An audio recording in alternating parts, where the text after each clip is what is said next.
In this video, I'll be showing you step by step how to add a spouse on TurboTax, and it's super easy to do. So the first thing you need to do is open up your favorite browser, and then from here you'll need to go up to TurboTax Online like you usually would. Then from here you'll need to sign into your account, and once from here you'll need to go up to the My Info inside of the menu, and once you get inside of here, it should bring something like this. Now from here you'll need to go down to the revisit down here, and from here you'll simply need to click continue until you see about your household right here.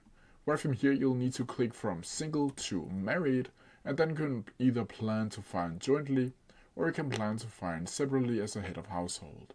From here you can just choose one of these, and from here you'll simply need to click continue again. Once from here you'll be asked your spouse's info, where you can add the first name, so let's just call her Jan Doe for this tutorial, and from here you can also add a date of birth and occupancy or job title. From here you'll also be able to ask whether she's duty, reserves, or National Guard, and the uncommon situations down here. From here you'll simply need to click continue again, and once from here you'll simply need to click continue until you get the ends and go out to My Info out here again. But that's how you do it. If you have any questions about it, please leave them down in the comment section below and I'll try my best to answer them as quickly as possible. See ya!